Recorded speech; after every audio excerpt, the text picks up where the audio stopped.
encore acclamer pour Jésus. Acclame encore ton pour Jésus.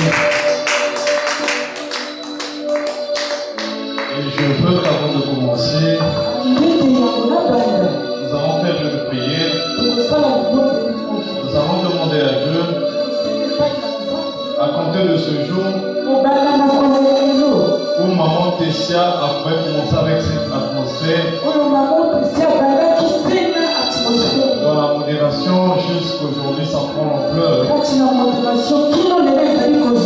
Le Saint-Esprit réside en nous. Alléluia. Demandons à Dieu que cette atmosphère manque encore. Parce que la modération, c'est la préparation à la réception du Seigneur Jésus. Et si la modération est mauvaise, le prédicateur aura beaucoup d'efforts à faire encore. Mais si la modération était déjà arrangée, c'est pour ça que tu vas prier à Dieu. Que Dieu fasse de nous tous des modérateurs. Écoutez, la dernière fois j'ai dit ceci. Même moi qui suis monté ici, je suis un modérateur. Qui le sait? Alléluia. J'aime mieux là-bas, Ici, le dîner, si ça marche. J'aime mieux juste un peu en bas. Je vais expliquer quelque chose. Voilà. Là, c'est bon. Amen. Vous savez que même moi, je suis un modérateur. Je ne parle pas du modérateur comme on le fait ici à l'église. Je parle du modérateur comme celui-là qui prépare le chemin. Le sais-tu que Moïse, c'était juste un prophète modérateur? Amen. Tous ceux-là qui sont passés, les Jérémie, les Élie, les Élisée, tous ces grands prophètes que vous avez écoutés dans la Bible, ce n'était que des modérateurs. Amen. Nous aussi, nous sommes des modérateurs. Parce que nous sommes en train de préparer le chemin pour que Jésus atterrisse. Tous les prophètes, tous les hommes de Dieu, ils sont passés dans la Bible. Et c'était seulement venu pour préparer la venue de Jésus. Donc, il n'était que des modérateurs.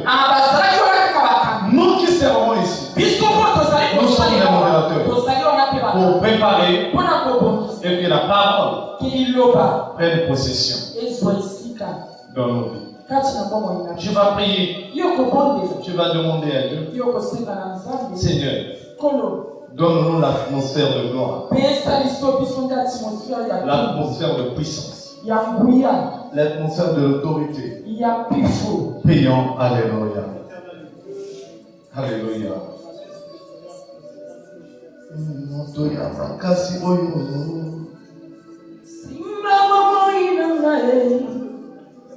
Yes. Alléluia.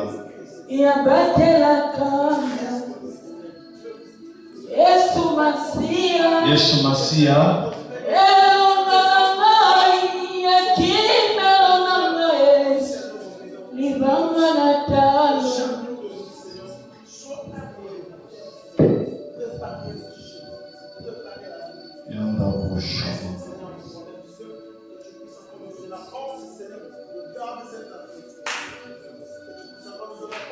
Alléluia.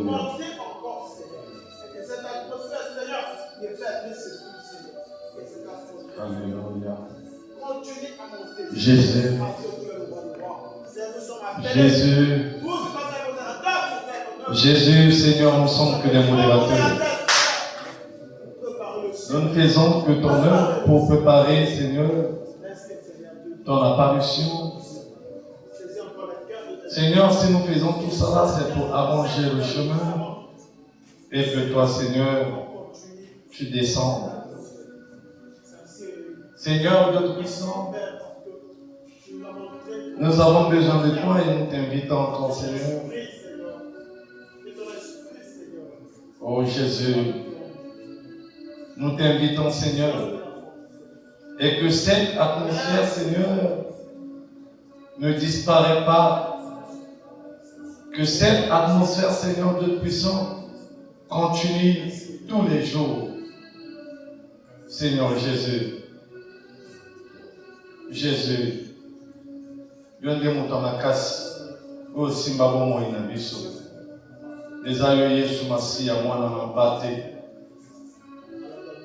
Alléluia. Oui, tu vas encore prier pour ton cœur. Tu vas prier. Tu vas dire à Dieu, Seigneur, je vais t'écouter. Je vais t'écouter car la Bible dit, l'homme ne mangera pas seulement le pain, ne vivra pas seulement le pain, mais de toute parole qui sort de la bouche de Dieu. C'est pour ça que tu vas prier à Dieu. Tu vas demander à Dieu de te parler encore. Ce vendredi 9 janvier 2026, prions. Alléluia.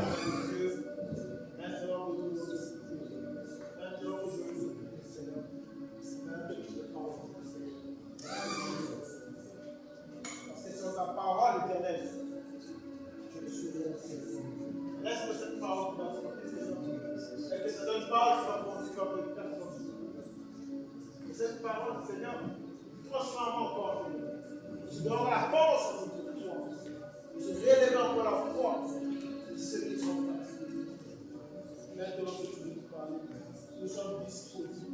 Je suis disposé, Seigneur, à faire. Parle-moi. Parle-moi. Parle-moi. Je suis disposé. Parce que c'est ta parole que tu veux. Tout est écrit par la parole.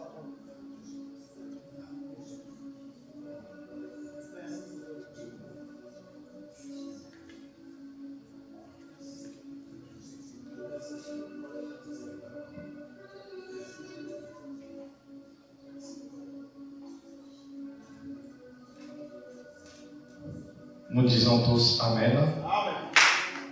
Chacun pour Jésus. On va se lever pour lire notre verset de base qui est dans le livre de Marc. Marc 16.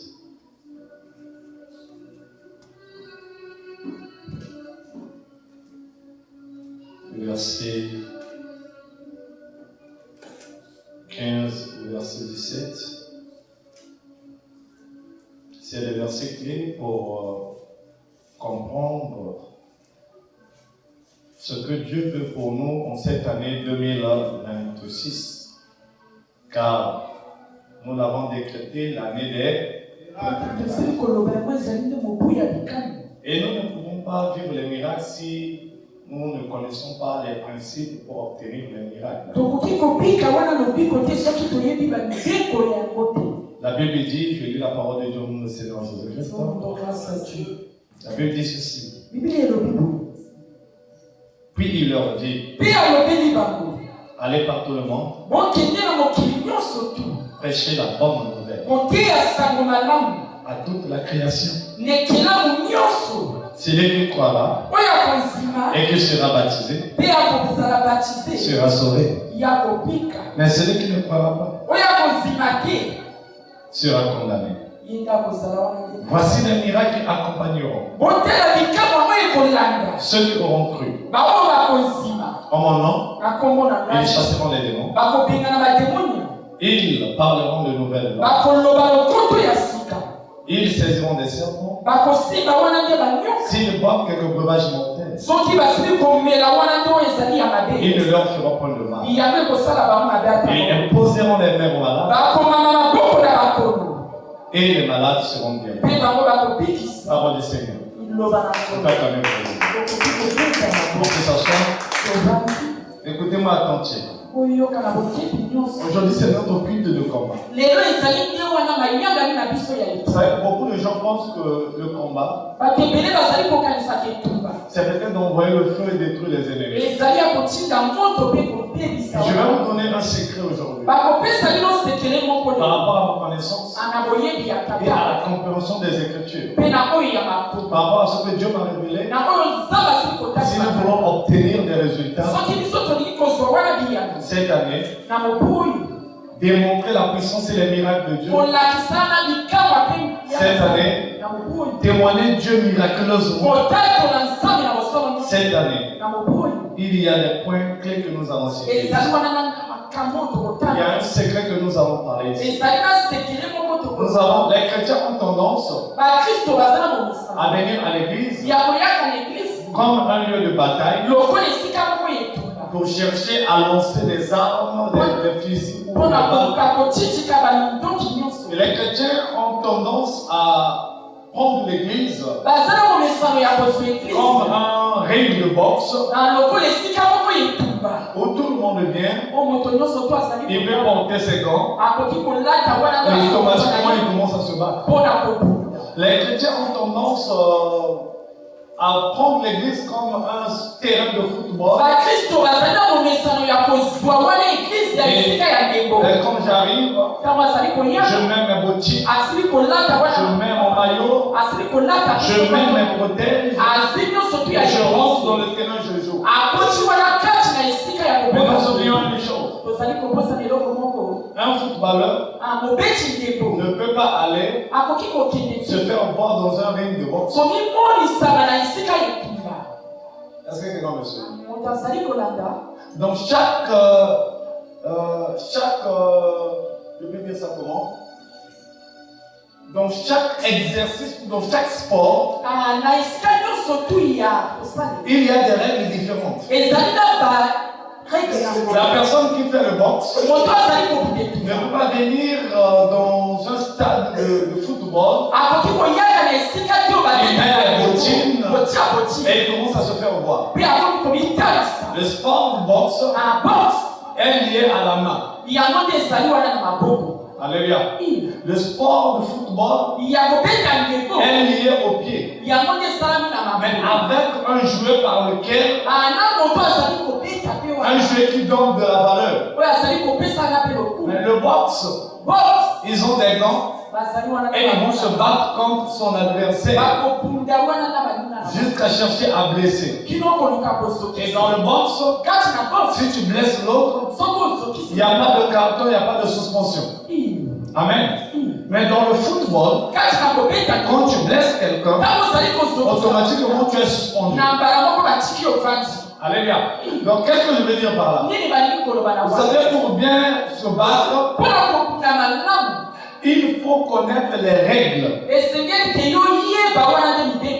Amen. Dis avec moi règles. Amen. Une personne qui quitte la boxe pour partir là où on joue le football, pour la première fois, il ne va jamais s'adapter. Parce qu'il ne connaît pas les règles. Le monde du combat spirituel est aussi comme ça. Je vais prendre un exemple qui vient de se passer. Tous nous avons vu Francis Ngannou. C'est un athlète les MMA. Dans les MMA, on se bat comme les combats de la rue. Il n'y a pas de règles là-bas. La seule règle, c'est que ton adversaire va être KO et abandonné. Même si tu le blesses, le combat va continuer. Il va se battre avec les pieds, avec les mains, avec la tête. Il peut même tenir, même faire un catch. Mais il est arrivé une fois, Ngannou a voulu changer de position. il va maintenant, il quitte les MMA pour aller dans la boxe professionnelle. Parce que là-bas, il y a plus d'argent aussi. Mais là-bas, les règles sont différentes. Est-ce que quelqu'un me suit? Je veux te faire rentrer dans le terrain du combat. Arrivé là-bas, Nano n'a pas pris le temps de se préparer. Il avait confiance de ses muscles. Il avait confiance des chaos qu'il met dans les cages. Alléluia. Mais arrivé dans le boxe anglaise professionnelle, il y a des règles. Tu ne vas pas utiliser tes pieds. Amen. 2. Tu ne peux pas prendre l'autre et le lever et le mettre en bas. Ici, c'est les mains qui jouent. À part les mains, c'est la tête qui joue. Ça veut dire qu'il y a l'intelligence. Alors qu'en MMA, tu peux te battre au sol comme tu veux, mais dans la boxe anglaise, tu dois chercher l'angle par lequel tu peux mettre ton adversaire KO. Et dès que ton adversaire est tombé, tu te retires maintenant. Mais à MMA, c'est pas comme ça. Si ton adversaire tombe, tu précipites. Alors que dans la boxe anglaise, c'est pas la force qui compte seulement, mais c'est la stratégie et l'intelligence du jeu. Et quand il est arrivé là-bas, il était mal préparé. Et il a été vaincu. Si tu es mal préparé dans le combat spirituel, tu seras vaincu. Parce que le terrain où tu rentres, le terrain où tu vas pour te battre, c'est un terrain qui est déjà occupé par les athlètes professionnels appelés les démons. C'est pour cela que Jésus, à l'âge de 12 ans, ne peut pas se déplacer pour aller combattre le diable dans le désert. Il faut que Jésus soit préparé, soit formé et transformé. Après la transformation et la formation de Jésus, c'est par là qu'il peut partir dans le désert. Parce qu'avant de partir dans le désert, il faut avoir l'esprit supérieur. C'est par là que, par la sortie de Jésus dans les autres, le ciel va parler. Amen. Celui-ci est mon fils bien-aimé, en qui j'ai mis toute ma confiance. Alléluia. Pensez-vous, on peut donner confiance à une personne sans préparer cette personne?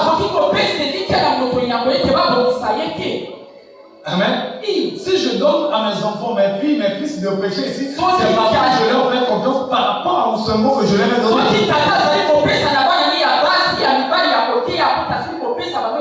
Mais pourquoi pas? Dès la naissance de Jésus, le Père va dire, c'est mon fils bien-aimé. Non, il ne peut pas exposer son enfant. Il doit d'abord le préparer. Après avoir préparé Jésus, la Bible dit que Jésus n'est pas parti. Il fut transformé. Pour être tenté. Bien aimé, écoute-moi. La Bible dit, Dieu ne laisse jamais ses enfants être tentés au-delà de leur force. Donc, la tentation que tu vois maintenant, c'est que tu as la capacité de le vaincre. Amen. C'est que tu as été préparé pour ça. Je te le dis et je le fais. Tu as été préparé pour cette tentation. Tu as été préparé pour ce combat. Parce que la victoire reviendra à toi. Alléluia. Quand on parle du combat spirituel, beaucoup ont déjà placé leurs pensées Ils ont focalisé leurs pensées. C'est bon par l'envoi de feu. Seigneur, tous ceux qui cherchent ma vie, je les détruis. Oui, c'est bien de parler. Mais quand on parle, on dit ce genre de choses. Il faut être sûr que ta bouche produise ce feu. Amen. C'est pas seulement le fait de dire feu que le feu va sortir. Il faut savoir aussi qu'il y a des feux aquariums qui s'allument et qui ne brûlent pas. Le feu de l'allumette est différent du feu d'un foyer. Le feu de la gaz est différent du feu de volcan. Est-ce que quelqu'un est avec moi? Le feu du pétrole est différent du feu de l'essence. Si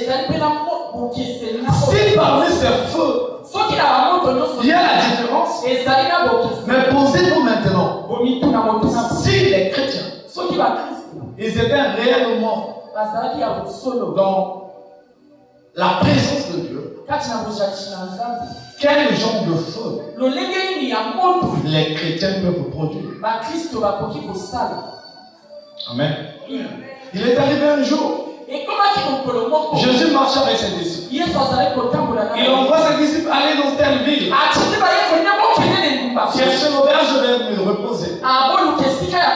Les gens de l'auberge ont refusé que Jésus puisse passer nuit dans cette auberge.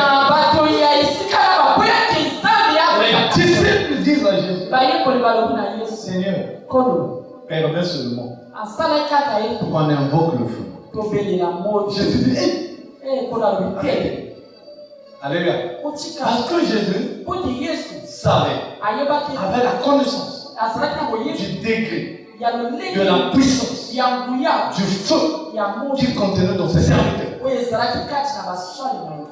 Il voulait dire à ses serviteurs, le feu que vous avez, c'est pas pour vous détruire vous-même, c'est pas pour détruire la race humaine. Gardez cette rage et ce feu-là contre un combat spirituel. Vous ne savez pas quel esprit est en vous. Alléluia. Beaucoup de chrétiens minimisent encore l'esprit de Dieu en eux. Par rapport à leur statut, par rapport à leur vie, par rapport à leur famille, par rapport à leur situation. Les chrétiens minimisent quel est le niveau de Dieu qui est en eux. Le fait de minimiser, nous perdons la puissance d'agir. Alléluia. Nous voulons chasser. Mais nous oublions que la première des choses à chasser, c'est pas d'abord les sorciers que tu connais, ton père, ta mère, ta frère et soeur. Ces sorciers-là tomberont après. Alléluia. Pose-moi la question. Quels sont les démons que je peux faire tomber? Amen. Nous avons l'habitude de chasser les démons. Sans oublier une chose. Nous qui chassons les démons, nous appuyons les démons dans nos corps. Alléluia. Oui, ça a étonné une personne. Je suis en train de chasser la sorcellerie. Mais tu habites dans ton corps. Tu habites dans ton cerveau. Tu habites dans tes pensées. Un autre démon. La Bible dit, est-ce que Belzéboul peut chasser un Belzéboul à l'esprit de Belzéboul? Est-ce qu'un démon peut chasser un autre démon avec l'esprit de Belzéboul? Alléluia. Non, avant d'envahir le feu, avant d'appeler le feu, s'assurons-nous que nous avons débarrassé les démons qui envahissent nos pensées.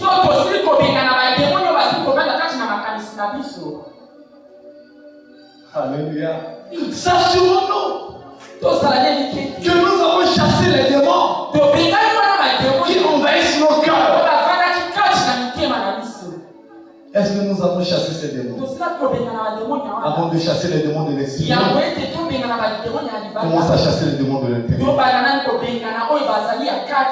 La Bible dit on enlevait la paille dans l'œil de l'autre. On s'enlevait d'abord la peau. Amen. Tu ne peux pas aimer chasser un démon que tu connais sans avoir te débarrasser du démon qui est en toi. Oui, le démon que tu chasses là-bas, c'est une personne qui a fait l'alliance.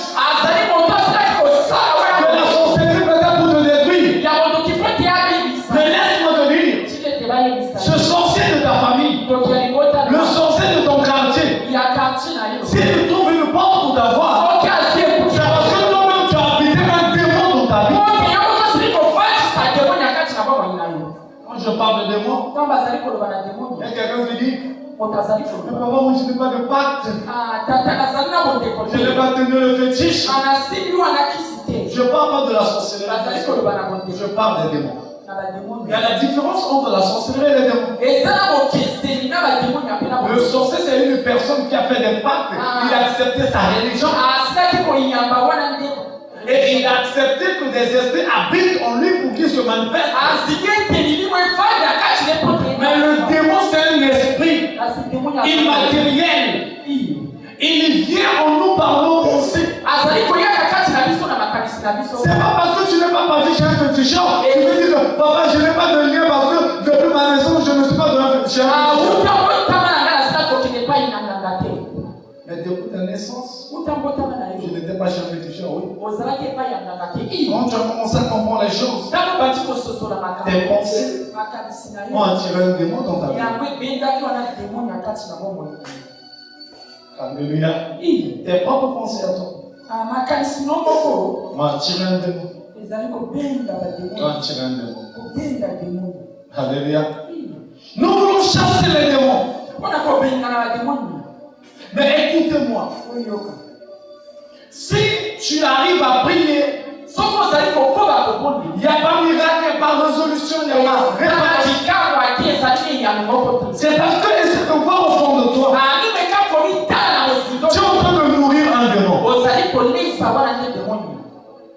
Le démon là est fort. C'est parce que c'est toi qui le nourris. Si tu ne le sais pas, je vais te le dire. Tu as la haine. Tu as la colère. Tu as la jalousie. Tu ne pardonnes pas. Amen. Quand tu agis et que tu manifestes toutes ces choses, tu es en train de nourrir qui? C'est un démon qui est en toi. Il grossit. Il aime quand tu es comme ça. Et comme les sorciers de ta famille, même ceux du quartier, ceux de ton service, ils viendront pour chercher à t'avoir. C'est le démon qui habite en toi qui ouvrira une porte pour que ces sorciers-là rentrent. Ils ont trouvé l'issue. Alléluia. Est-ce que ça rentre dans la vie d'une personne ici?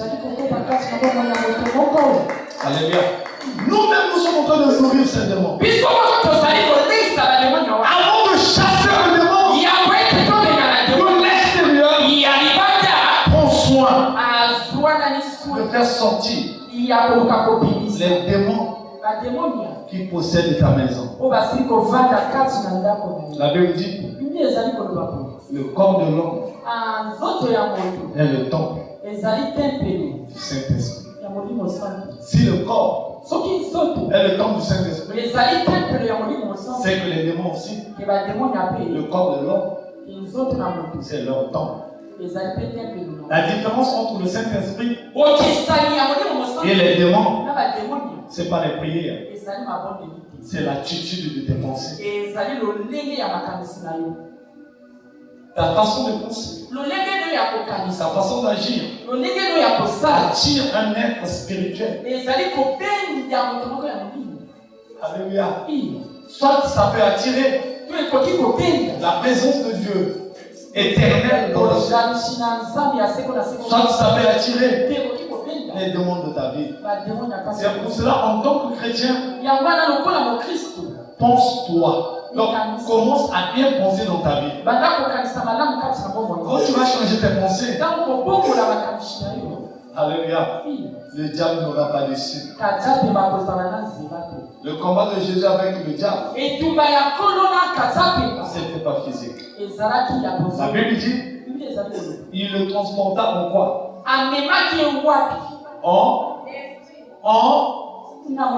Alléluia.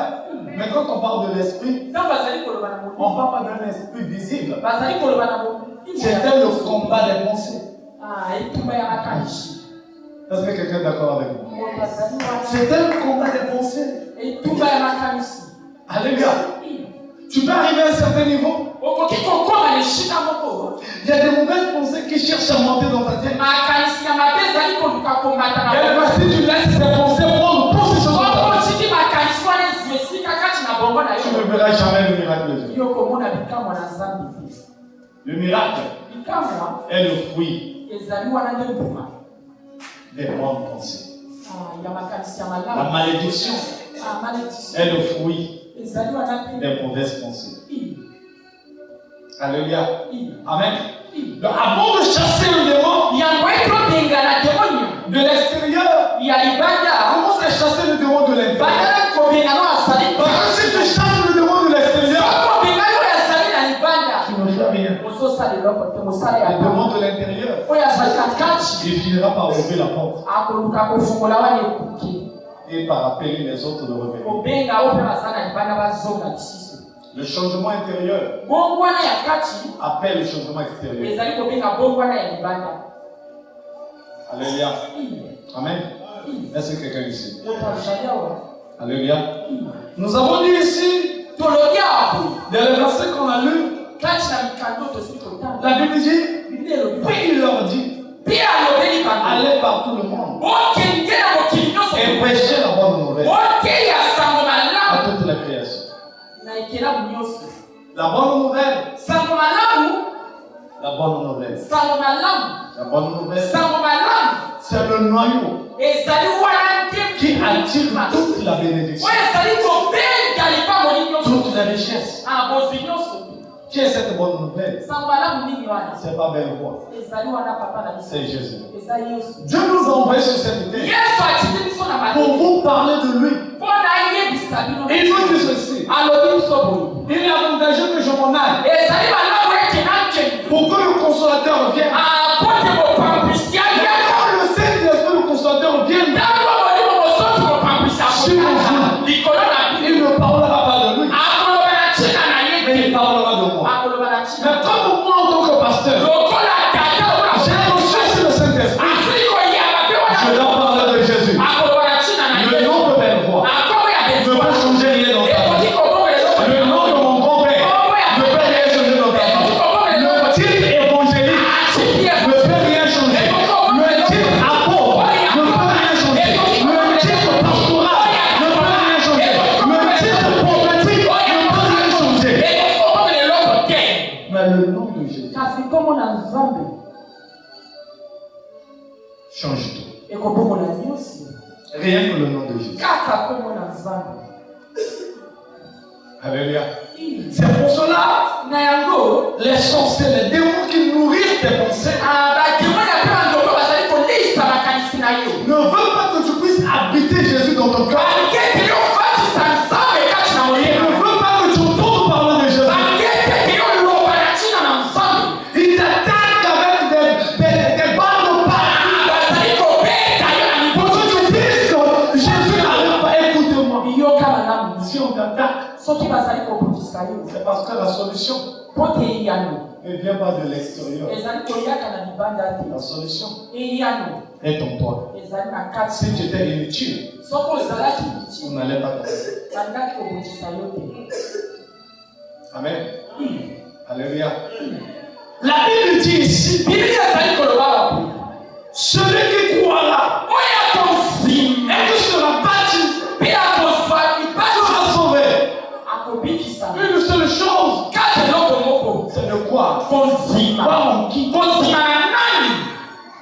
Amen. Avant de croire en belle voix, moi je te présente la personne que j'ai cru. Moi je suis sur la terre pour te présenter l'homme solution. Je ne dis pas que l'homme qui va te donner les solutions, mais lui-même, il est l'homme solution.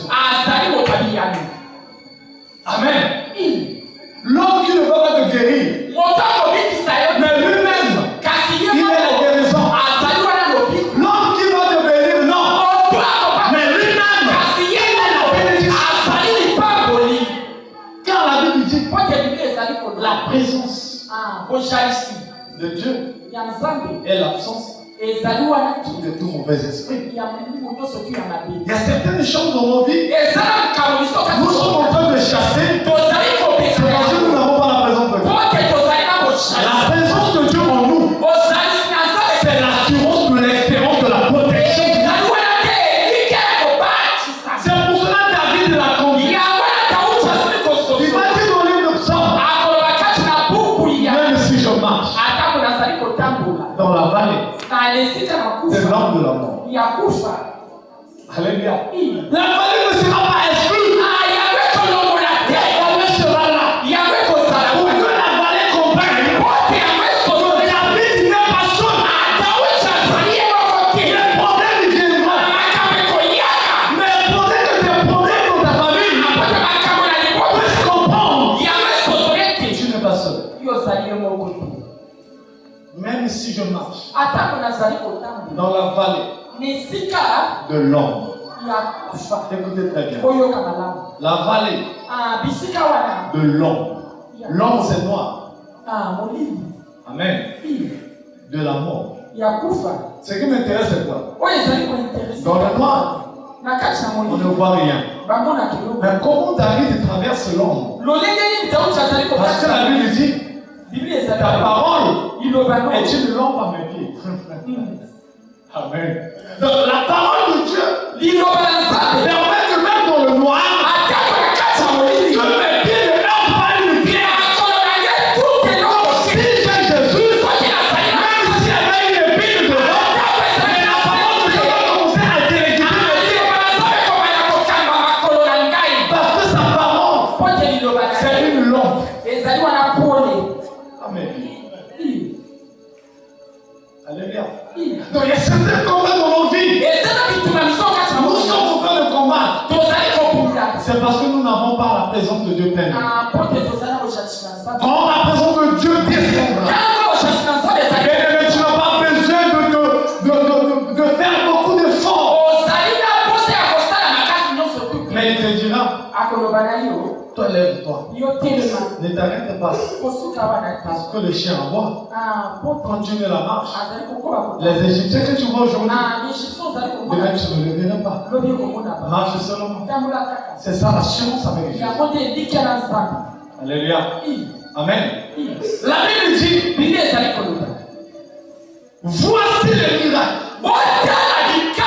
Et c'est par là que vous comprenez tout ce que tu cherches. Il y en a. Mais ça vient après. Après quoi? Après avoir écouté, après avoir cru, en mettant confiance en Dieu, qu'il agira. Si les gens te prient, ne comprends pas Dieu comme les hommes intelligents. Parce que comprendre Dieu, c'est une folie. Tant que tu ne seras pas fou, tu ne vas jamais comprendre Dieu. Si tu veux comprendre Dieu, deviens fou. Car la Bible dit que l'enseignement ou la parole de la repentance est une folie pour les autres. Mais pour nous, c'est une joie. Alléluia. Amen. La Bible dit, voici les miracles qui accompagneront ceux qui auront cru. Wow. Donc les miracles accompagnent ceux-là qui croient. Ceux-là qui croient ont la foi. Ceux-là qui ont la foi ont confiance.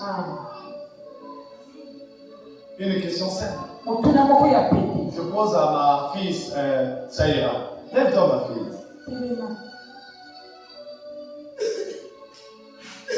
Quand tu es parti à l'hôpital, on t'a dit que tu es enceinte.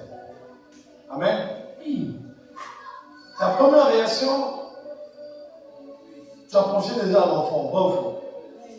Est-ce que dans le ventre c'était déjà un enfant?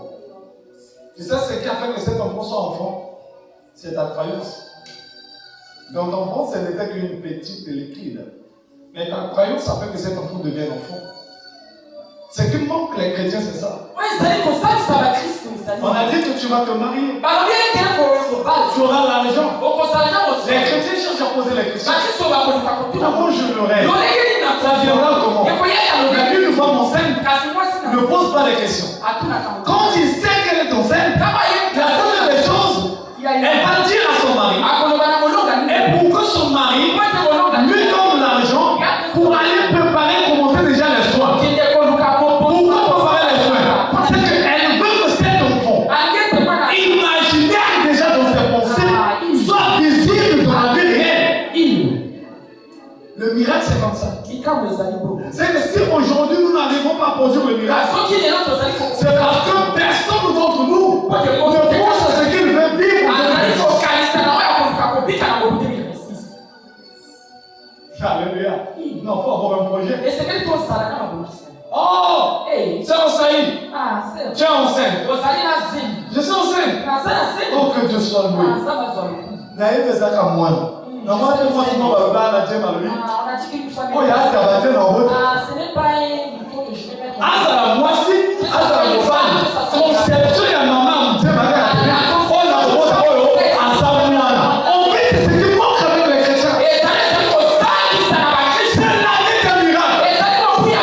Dieu me commence à former un miracle. Alléluia. Amen. Et la mère a la foi. Elle a la foi que l'enfant va de grandir. Mais pour que l'enfant grandisse bien, la femme va chercher à protéger l'enfant. En allant à l'hôpital, en prenant des produits pour que l'enfant soit à l'aise. Parce que cette femme, elle veut voir son enfant en bon état. Mais les chrétiens, malgré qu'on a déclaré que c'est l'année des miracles, personne n'entretient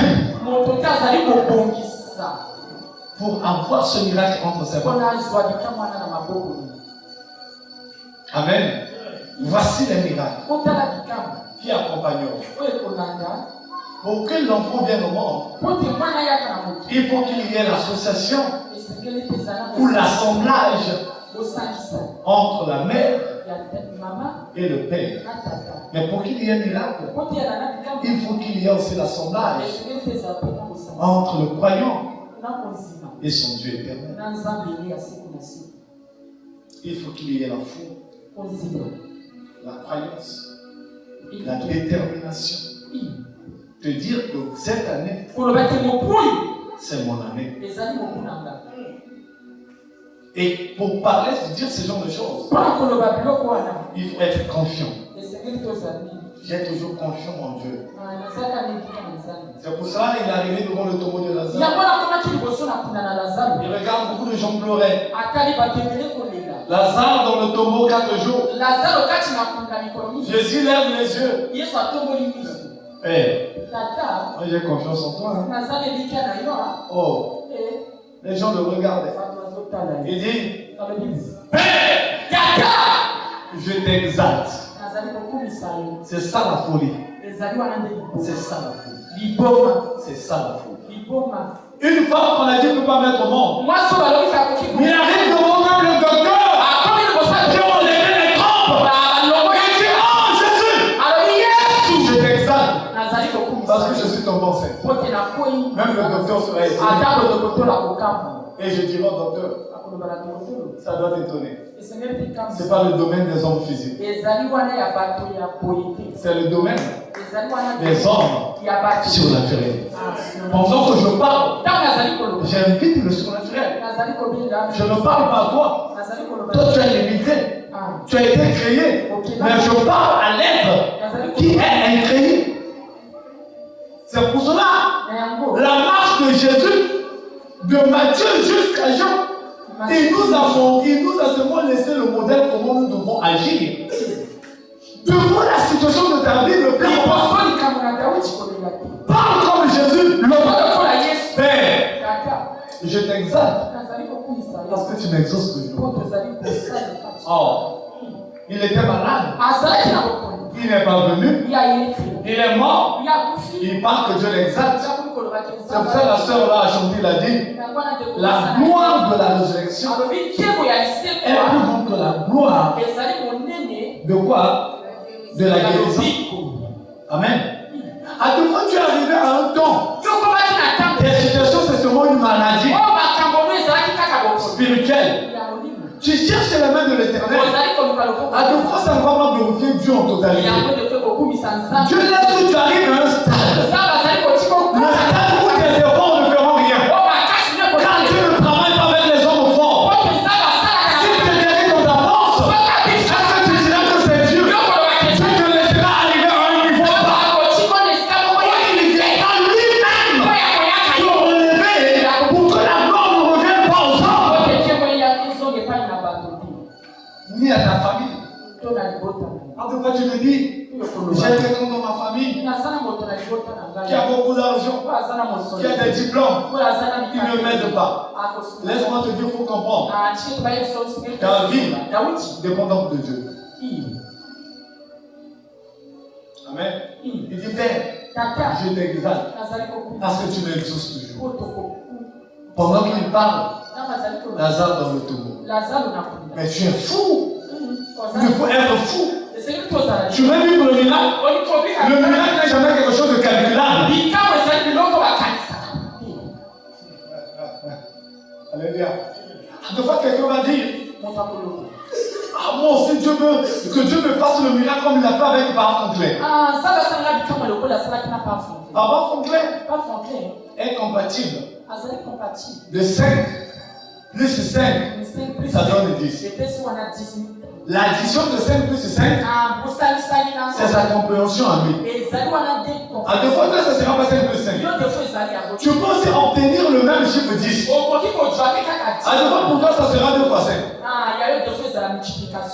À deux fois, ça sera 6 plus 4. À deux fois, ça sera 8 plus 2. À deux fois, ça sera 3 plus 7. À deux fois, ça sera 9 plus 1. Mais le problème, c'est que nous obtenons tous 10. Mais pas de la même façon. Mais le résultat, c'est 10. C'est pas la même chose. Mais le résultat, c'est la même chose. À deux fois chez toi, ça sera 20 divisé par 2.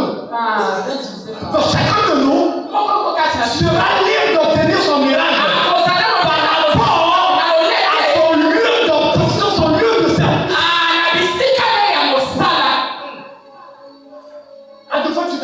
Que seuls les prédicateurs seront bénis.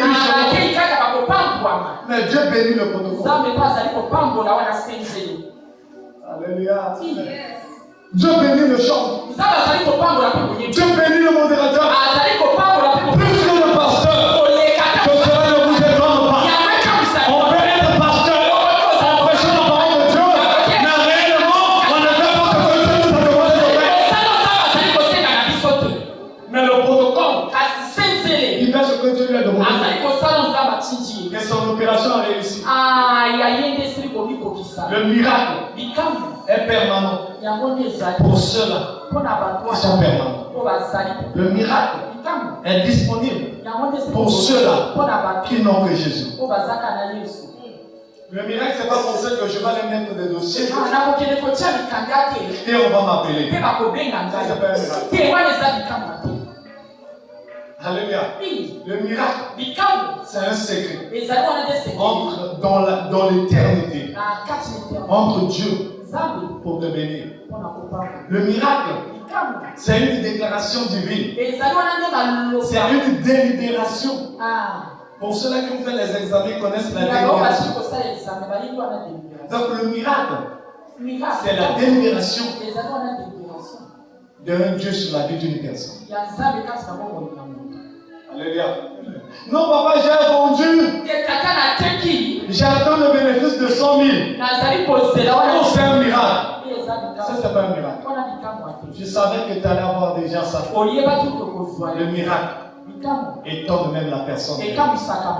Le miracle, c'est de prendre une personne dans un lieu où cette personne ne sait pas là où il va. Mais cette personne, il marche comme Abraham. Il suffit que je sorte dans la maison de mon père, que je marche seulement. Arrivé quelque part, le nom d'Abraham a été élevé. Le miracle, c'est une promesse qui t'attend en 2026.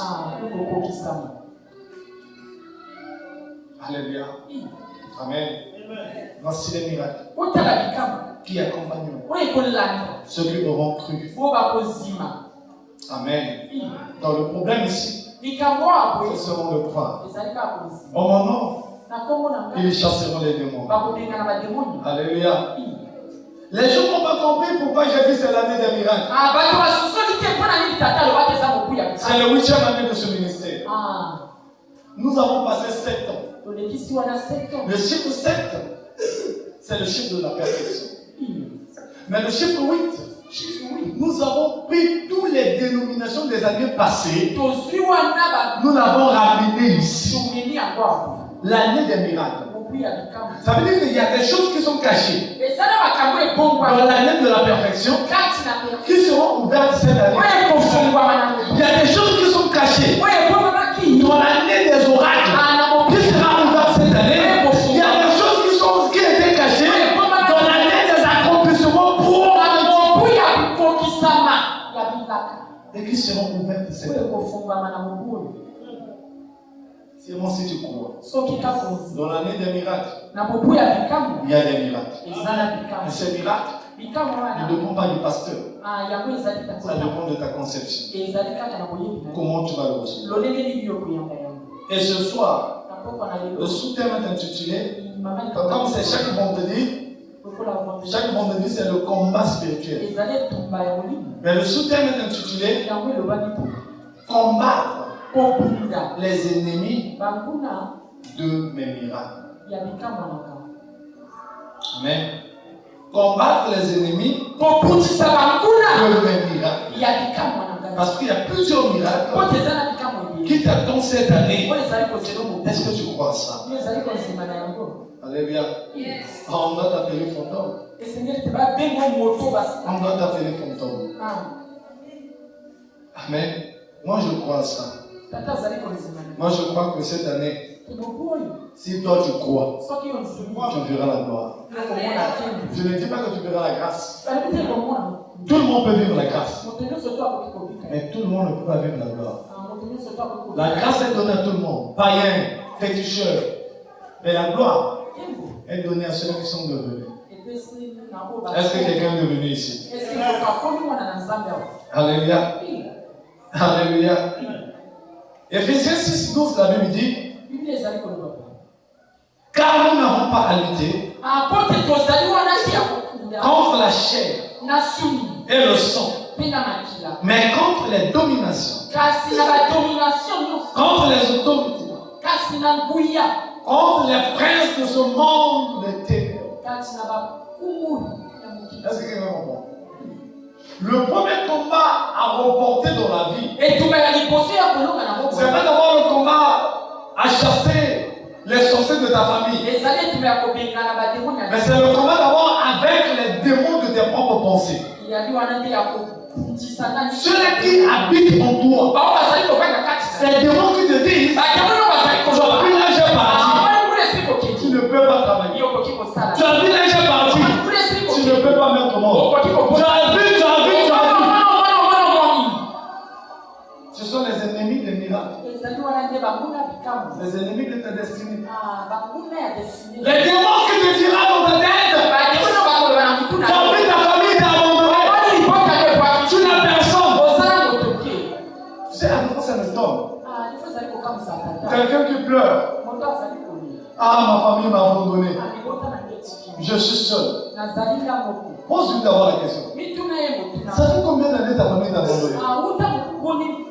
Il te dira 5 ans, 6 ans, 3 ans. Alors pose-lui la question. Depuis qu'ils t'ont abandonné, est-ce que tu es mort? Alléluia. Je suis vivant. Je continue à vivre. C'est que le futur et le lendemain appartient à Dieu. Ils peuvent t'abandonner aujourd'hui. Écoute-moi. Le Dieu que je sais, il te donne beaucoup d'argent. Tu ne vas pas le chercher. Il reviendra te chercher. Parce que c'est le sang et c'est la famille. Ce seront les premières personnes à dire Baba, moi, nous sommes là. Il y a hypocrisie. Même s'ils viennent mais ils sont là. Alléluia. Est-ce que quelqu'un ici? Nous n'avons pas à lutter. Bien-aimé, avant d'aller faire, avant d'aller combattre, avant d'aller envoyer le feu, il faut d'abord lutter contre l'homme intérieur. Nous n'avons pas lutté contre la chair et le sang.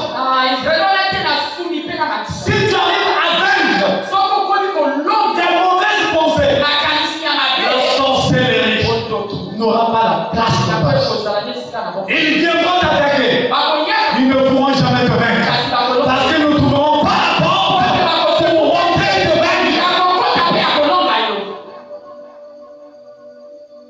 Les chrétiens prient mal. Alléluia. Combattre les ennemis de ma destinée. Amen. Combattre les ennemis de ma destinée. Quels sont les ennemis de ta destinée?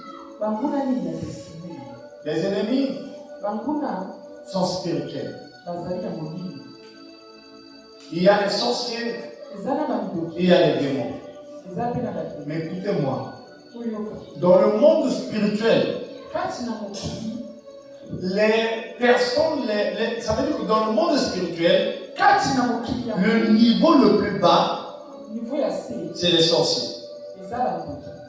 Est-ce que quelqu'un veut comprendre quelque chose? Est-ce que quelqu'un veut comprendre?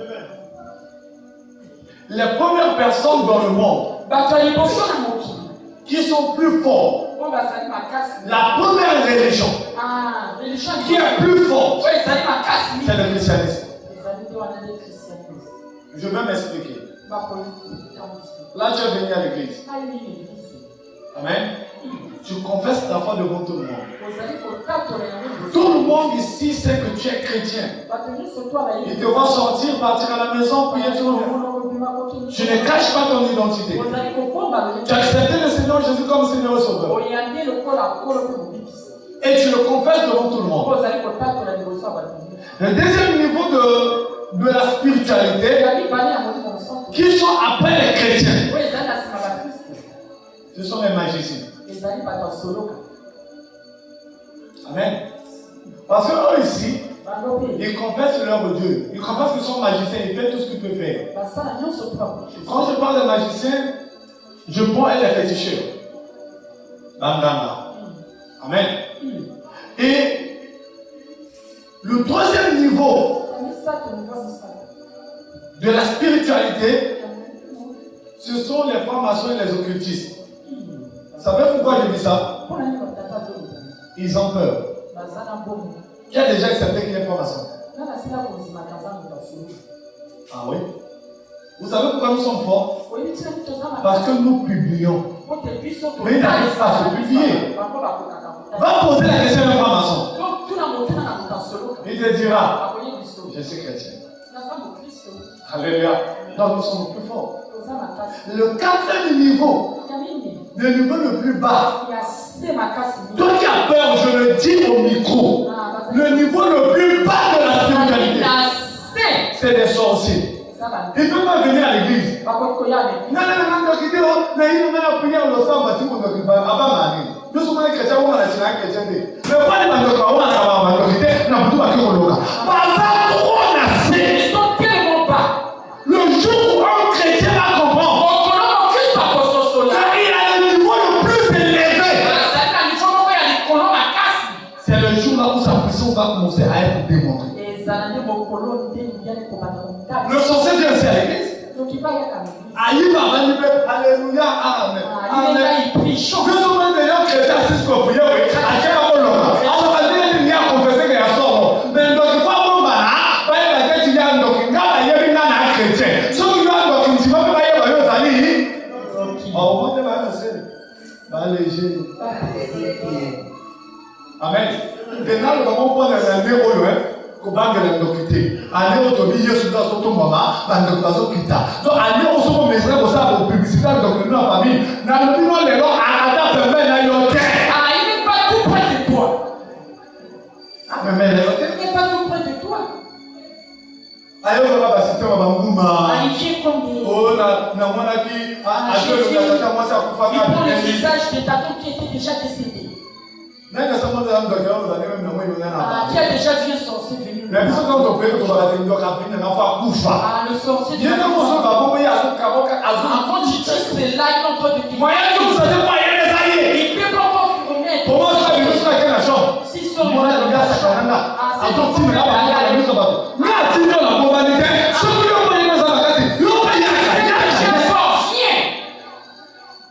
n'est pas père, ils sont tellement petits. Les galons que tu donnes.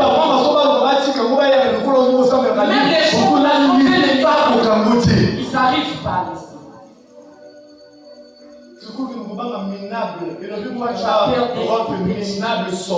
Un petit sorcier. Il est tellement minable. On cherche le nom pour leur donner, on ne trouve pas. C'est pour cela qu'il te cherche la nuit. Il te cherche maintenant la nuit. On n'est pas là. C'est pas ça.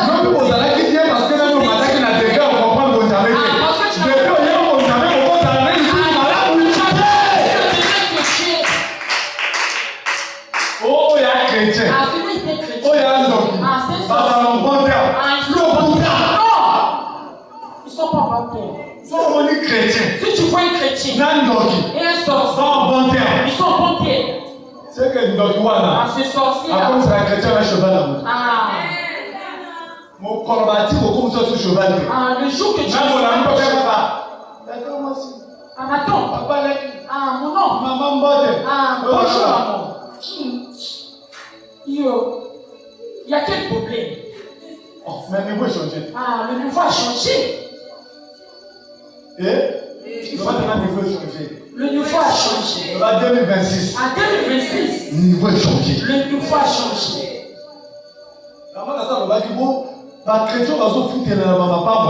Les chrétiens qui sont en train de louer. Tu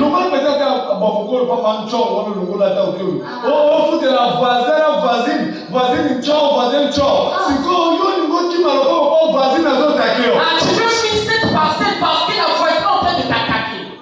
Ne prie pas pour cette voisine. Quand tu rentres dans ta maison, la présence de Dieu. Moi je suis la femme. Ta présence c'est ta présence c'est le voisin. La voisine peut le choisir. Il va dire je le propriétaire de la parcelle. Je n'arrive pas, je ne peux pas.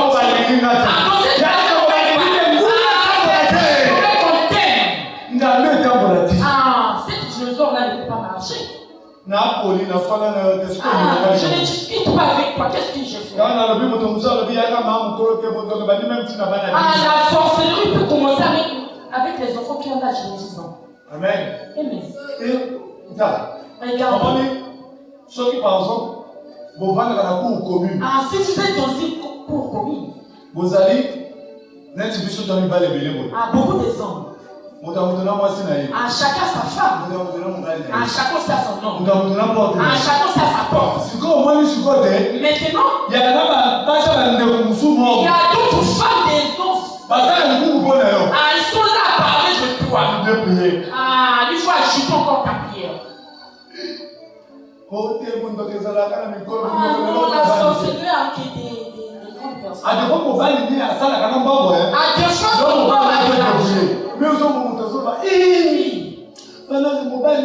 il fallait qu'ils soient mariés. C'est de la sorcellerie. Toi, tu dois leur prouver. Ils ont bu le sang d'une personne. Peut-être sorcier. Mais nous, on a bu le sang de Jésus. On devient des sorciers. On dépasse des sorciers. Amen. Oh Jésus, merci. Oh Jésus. Donc je voulais dire à une personne, avant de combattre les ennemis de l'extérieur, pense à combattre les ennemis de l'intérieur. Qu'est-ce que l'ennemi de l'intérieur? Alléluia. Ces versets qu'on vient de lire ici veut simplement dire ceci. Si nous ne vaincrons pas ces esprits, ces esprits finiront par dominer même dans la chair.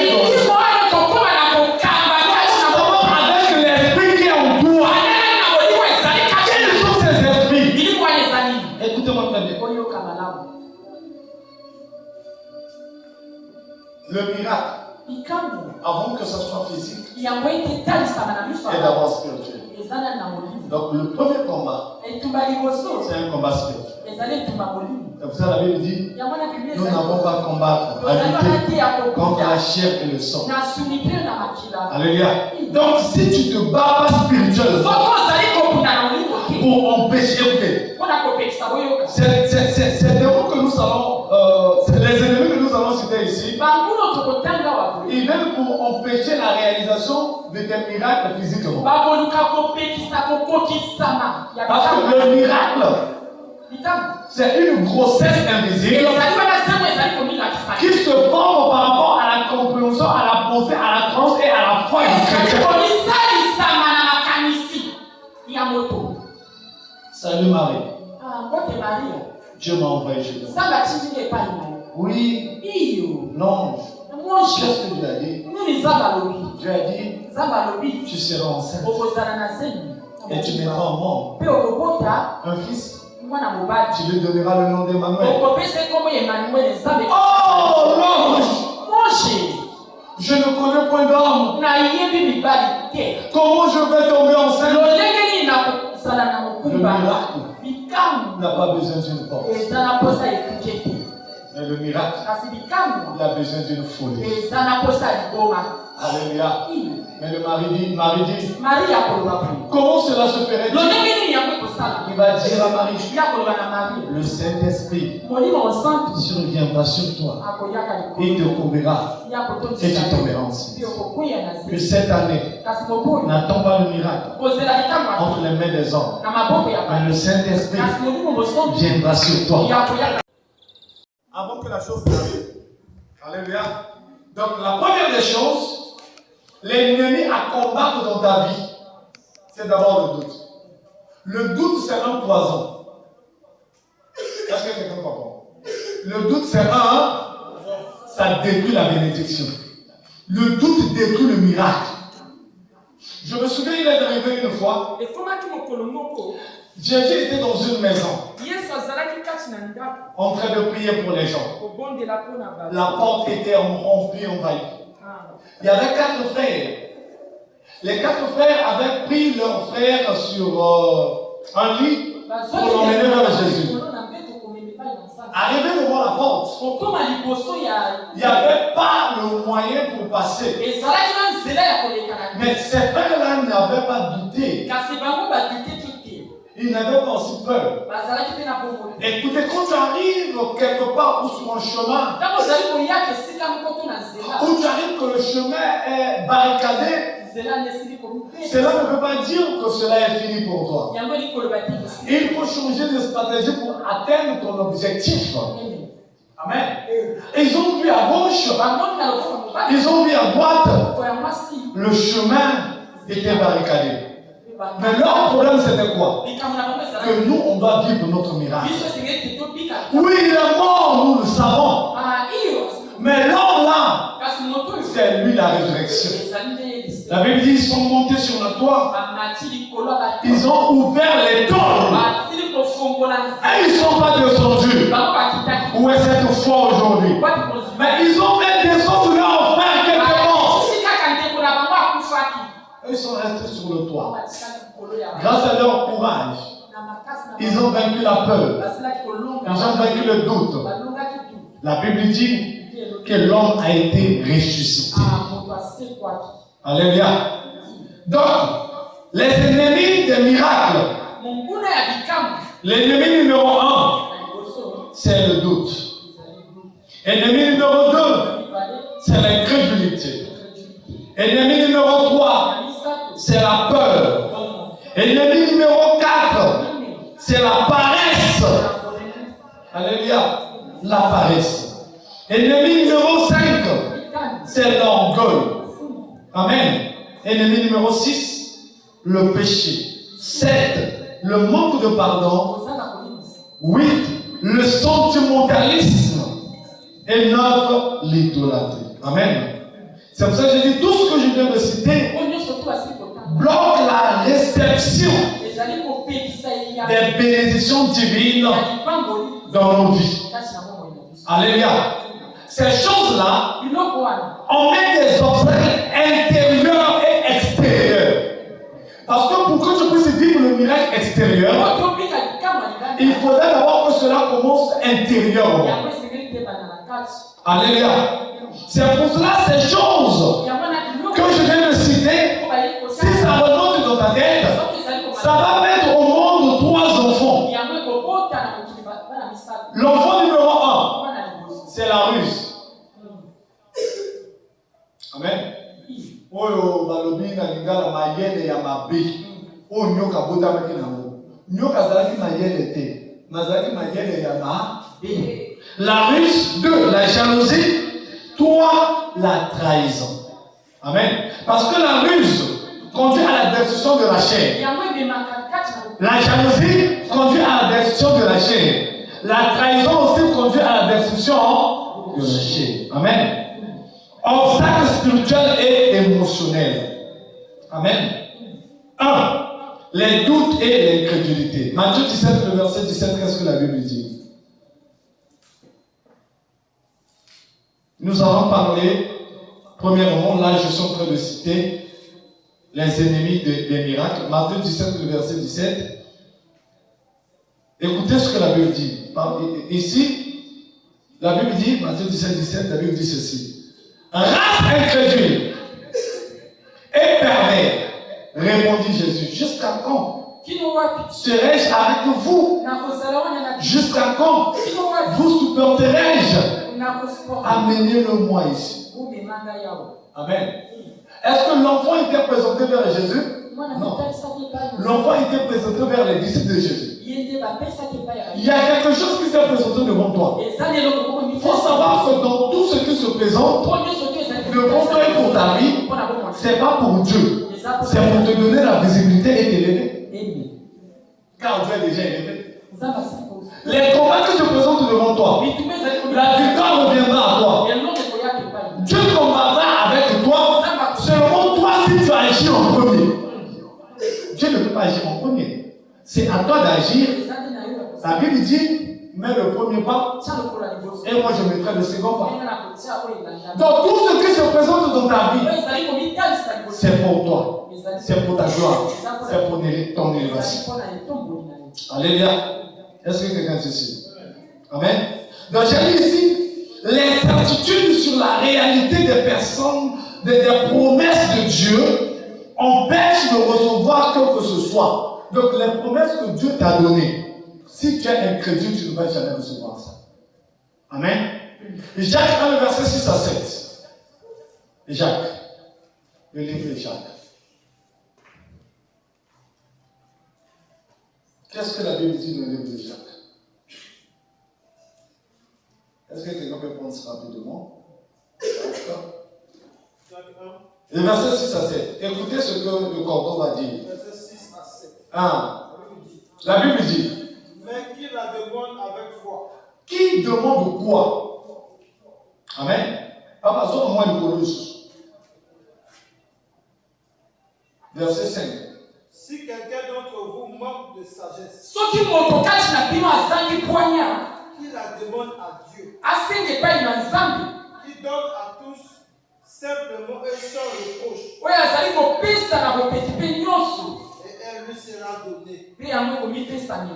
Mais qui la demande avec foi,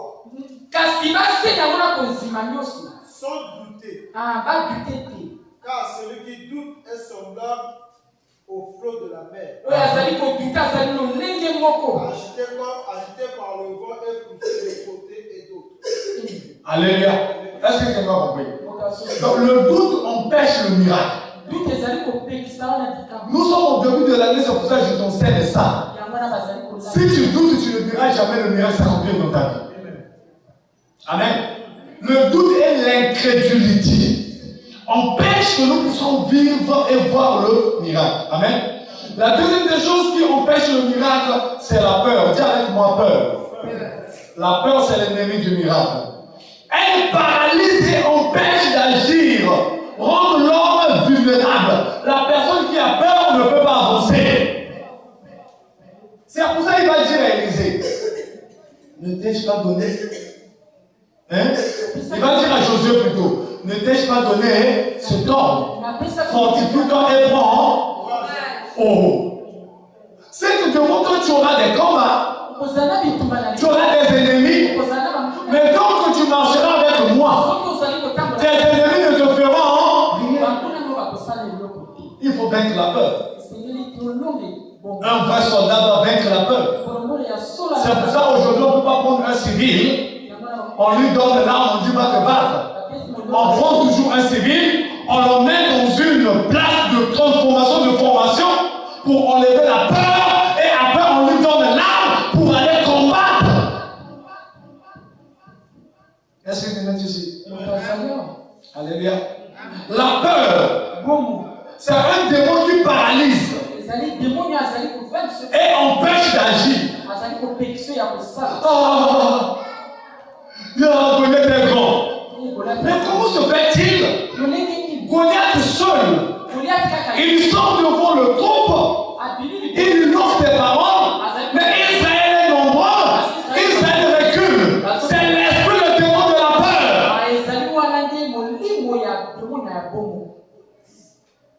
Alléluia. Il faut un David qui a le Saint-Esprit pour vaincre. Donc la peur paralysie et empêche d'agir. La peur rend l'homme vulnérable. Selon 2 Timothée. 2 Timothée 1, verset 7, qu'est-ce que la Bible dit? Donnez-moi au cordon un micro là-bas. 2 Timothée 1, le verset 7. Écoutez. Là, on parle de la peur. Alléluia. La peur. C'est un démon qui paralyse. La personne qui a peur ne peut même pas se prier dans sa maison. Parce que quand tu commences à prier, les cafards passent, ils vont arrêter la prière. Alors qu'il faut savoir qu'il y a des démons qui ne peuvent pas te toucher, qui passent par des cafards et des souris pour interrompre ta montée spirituelle. Ta vie de prière, mais quand tu commences à prier, tu arrives dans un temps où Dieu veut se manifester maintenant en toi, où tu veux prendre possession de ton corps, par les cafards, tu sors dans la vie, tu sors, tu te distrais maintenant. C'est ça la peur. Alors que quand tu es réellement dans la présence de Dieu, pourquoi les gars, les gars, je suis concentré. C'est pour cela même les musulmans reçoivent ou vivent les miracles plus que les chrétiens, parce que même les musulmans, pendant même, comment on appelle ça, la pluie, ils sont sous la pluie, hein, ils sont là. Amen. Mais les chrétiens n'arrivent pas à faire ça. Donc le miracle est le résultat du cœur. 2 Timothée 1, chapitre 7, verset 7. Oui, papa. Car ce n'est pas un esprit de timidité. Nous n'avons pas reçu un esprit de timidité. Que Dieu nous a donné. Oh, qui nous a donné cet esprit? Pourquoi tu as donné cet esprit? C'est pour que nous agissions. Dieu savait qu'il y a des problèmes, il y a des démons qui viendront sur la terre avec des formes bizarres, avec une ruse, avec le mensonge. Mais vous n'ayez pas peur.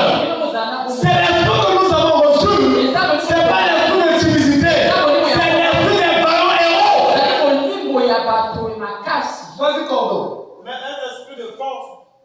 D'amour et de sagesse. Un esprit de force. D'amour et de sagesse. Ah, il faut d'abord vaincre tes ennemis. La deuxième des choses, montrer l'amour. La troisième des choses, soyez sages. On n'a pas parlé de l'intelligence. Tu peux partir à l'école. Tu apprends aussi, tu es intelligent. Mais la personne qui a la sagesse, il est plus sage que la personne qui est partie à l'école. Nous partons à l'école pour apprendre et comprendre. Mais la sagesse nous demande de conduire. Alléluia. Amen. Et après la peur, le troisième et le quatrième ennemi, c'est la paresse et l'apathie. La paresse et l'apathie. La paresse, c'est le manque de motivation et le désintérêt. Alléluia. Donc le manque de motivation et le désintérêt freinent l'accomplissement des projets divins sur nos vies. Il faut avoir la motivation. Je viens de le citer ici. Pendant que Goliath se présentait, le peuple faisait quoi? Reculait. Il n'y avait pas la motivation. Et quand David est arrivé, il a posé la question. Alléluia. Mais qu'est-ce qu'on a dit pour vaincre ce Goliath? Non, on te donnera ceci, on te donnera. On a dit, ah, moi je vais le vaincre. Est-ce qu'il y a un chrétien ici qui peut dire que cette année, moi je vais vaincre? Il faut avoir la motivation de vaincre. Si tu as la motivation de vaincre, Sabaoth viendra dans ta vie. Il sera le Dieu de la guerre et tu vas remporter les guerres. Il faut avoir la motivation de dire que cette année, moi je vais vaincre. Je suis le plus fort. Quand tu te considères fort, c'est que tu seras plus fort. Si tu te considères faible, tu ne seras pas fort. Amen. Alléluia. Donc il faut avoir la motivation. La motivation de vaincre. Alléluia. Et un autre démon, c'est le péché et le manque de pardon. Alléluia. Des péchés réguliers. Quand on parle de péché, ce n'est pas quelque chose que quelqu'un a commis. Le péché, c'est une vie. Alléluia. C'est comme une personne qui chaque fois, il prend la chambre. Chaque fois, c'est ça ce qu'on appelle le péché. Le péché, c'est une vie. Elle est différente des démons. Amen. Le péché est le manque de pardon. Je parle ici des péchés réguliers. Alléluia. Le péché régulier est un refus de pardonner sont des barrières et le refus de pardonner sont des barrières à la guérison et aux bénédictions. La personne qui ne pardonne pas et la personne qui ne laisse pas le péché, il sera toujours maladie spirituellement. Amen. Pourquoi je parle de pardonner? Un jour, je crois bien c'est dans le livre de Luc, ça va être Luc 17, à partir du verset 3, verset 5, les disciples ont posé à Jésus la question, si je ne me trompe pas. Mais Seigneur, si l'autre a péché contre moi, 7 fois, est-ce que dois-je lui pardonner 7 fois? Jésus lui dit, tu dois pardonner 7 fois. 77 fois. Il a pardonné. Et un homme qui a dit, devant dans ma Bible. Donc, on peut pardonner la A, on peut pardonner la B. Soit aussi c'est l'alphabet français, c'est l'alphabet à l'alémon. Soit aussi c'est l'alémon, c'est à l'anglais. Ils ont le but de rater, soit qui montent à Salio Mabé, que le but d'Occitel, que le but monte à Salio Mabé, lui, ça y est, 77 fois 77 de Saliboni. Et,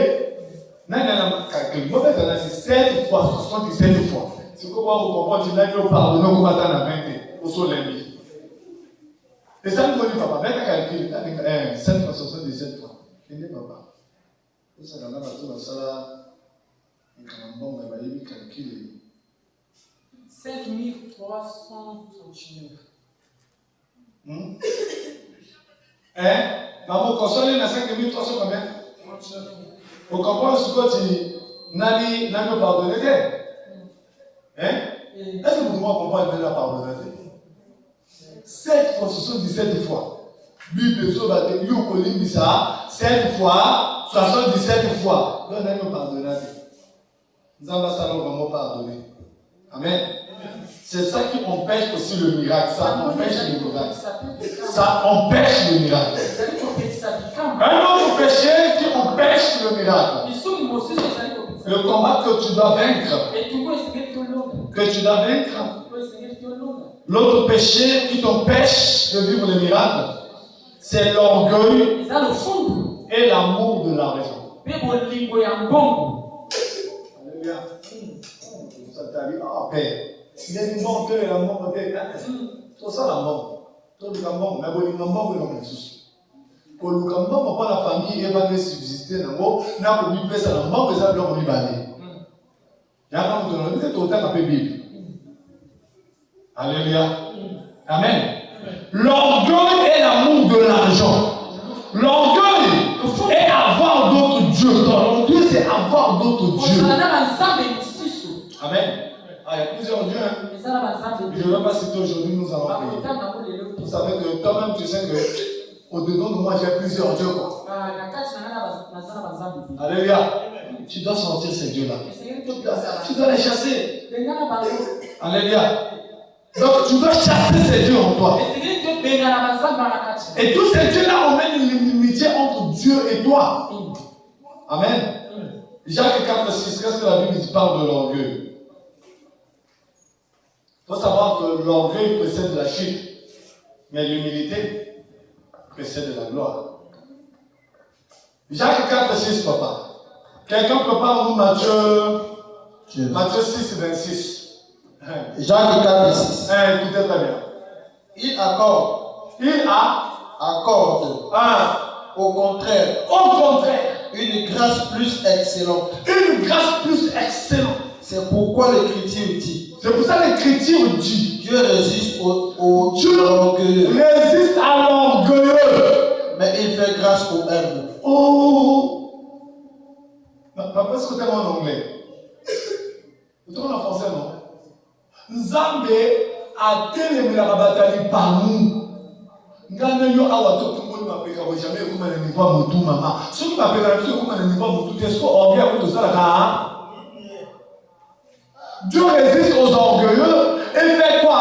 Grâce aux humbles. Matthieu 6, 26. Écoutez maintenant. Là ici j'ai parlé de 2 démons que tu dois chasser au-dedans de toi avant d'aller chasser les démons de ta famille. L'orgueil et l'amour de l'argent. Maintenant le deuxième verset qui nous parle de l'argent, écoutez. Vas-y. Matthieu 6, 26. Matthieu 6, 26. Regardez les oiseaux du ciel. Regardez les oiseaux du ciel. Ils ne sèment ni ne moissonnent. Ils ne sèment ni ne moissonnent. Et ils n'amassent rien dans les greniers. Ils n'amassent rien dans les greniers. Et votre Père céleste les nourrit. Votre Père qui est dans les cieux les nourrit. Ne valez-vous pas beaucoup plus qu'eux? N'êtes-vous pas plus important que ces oiseaux? Qui de vous, par ses iniquités, par ses inquiétudes, ajouter une coudée à la durée de sa vie. À la durée de sa vie. Et pourquoi vous inquiétez au sujet du vêtement?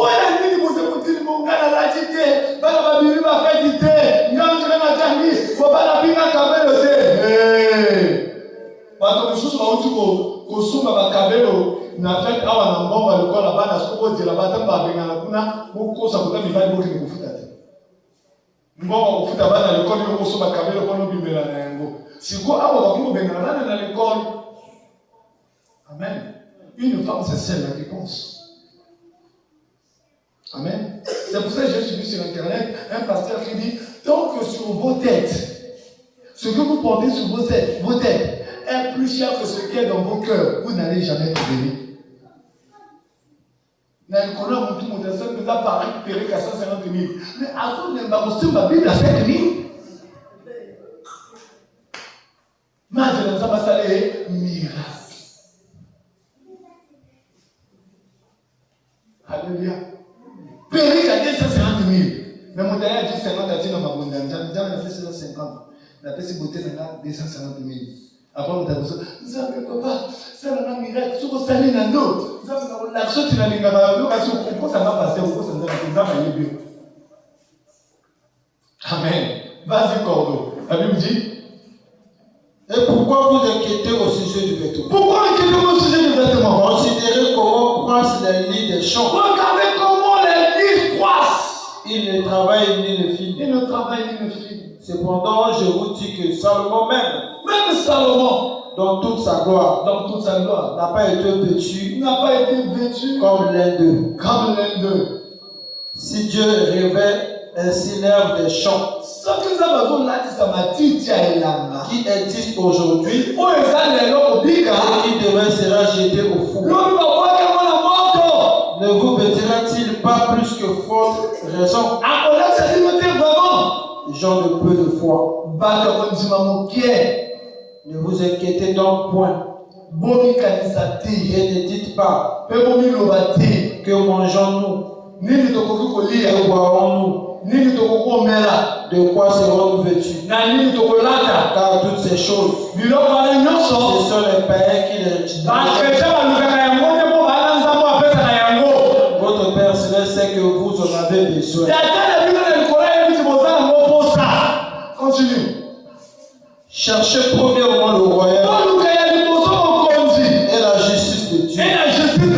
Et toutes ces choses vous seront données par vous. Ne vous inquiétez donc pas du lendemain. Car le lendemain aura soin de lui. Chaque jour suffit sa peine. Est-ce que quelqu'un comprend? Non, moi si je ne travaille pas, là-bas ça ne va pas tenir. L'argent là, je vais faire ceci. Même tu risques de devenir l'esclave de l'argent que tu travailles, tu n'arrives pas à être satisfait de cet argent. Ah oui? Amen. Il y a certaines choses quand tu les poursuis, tu deviens leur esclave. Mais la Bible dit voici les miracles. On ne refuse pas. Mais quand un travail fait de toi un esclave, abandonne ce travail là, tu n'es pas esclave. Tu es déjà esclave de Jésus, il faudrait que les choses soient ton esclave. Je me trompe parce que je ne me trompe pas toujours dans le livre de Matthieu, la Bible dit on ne peut pas servir quoi? On ne peut pas servir Dieu et. Mais maman là c'est quoi? Maman c'est le Dieu de l'argent. Est-ce que vous savez que même dans les églises on prêche maman? Vous savez ça? Amen. Oh! Maman Saïd, je suis en train de voir Dieu en train de me dire. Maman Saïd, si tu ramènes 100 000 tout de suite, la prophétie va s'accomplir. C'est pas maman. C'est pas le Dieu de l'argent. Qui a dit que pour que la prophétie s'accomplisse, il faudrait que maman Saïd emmène 100 000 ici? Nous avons mené même maman sur la chair. Amen. Oh, nous avons maman. On a prophétisé, on a besoin de faire un peu célébrer. Maintenant, 10 000 aux ans. 10 000 ans, vous êtes complètement foutu. Vous avez coupé, c'est lorsque vous pouvez le temps de couper maman. Amen. Oui, un jour je vais parler sur ça. Beaucoup de pasteurs sont en train de prêcher maman sur la chair. Beaucoup pensent que c'est Dieu, c'est pas Dieu, c'est maman, le Dieu de la région. Amen. On ne peut pas servir de maître. La région finira. Quand tu seras esclave, tu devras te retrouver trop tard. Que Dieu aide les chrétiens vraiment. Que Dieu aide les chrétiens.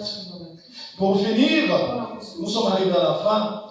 Il y a un autre démon plus fort que nous devons chasser. Vous savez c'est quoi? Je vais citer quelques démons là. C'est le découragement. Amen. Que personne ne te décourage. Tu es arrivé presque à la porte. Ne te décourage pas. C'est le découragement, la rébellion, la trahison, la ruse et le sentimentalisme. Alléluia. Ces faiblesses spirituelles sont considérées comme des ennemis de la destinée prophétique. Amen. En fait, on a prophétisé sur toi. Dieu a dit que tu serais ainsi. C'est pas parce que le pasteur a dit. Mais les prophéties que moi je te donne aujourd'hui. Va lire Joël 2, 24 à 28. Les airs seront remplis de blé. La Bible dit, je remplacerai les années qui ont été dévorées par là. Le Gazam et les Asile, ma grande armée que j'avais envoyée contre vous. Laisse-moi te dire, ce qui t'est arrivé les années précédentes, ce qui t'est arrivé l'année 2025, c'était la grande armée que Dieu avait envoyée. Mais Dieu a dit de te dire, dans Joël 2, 24 à 28, qu'il remplacerait les années qui ont été dévorées. Et la Bible dit, les airs, oh, je dis que les airs seront remplis de blé. Les cuves seront remplis de mou et d'huile.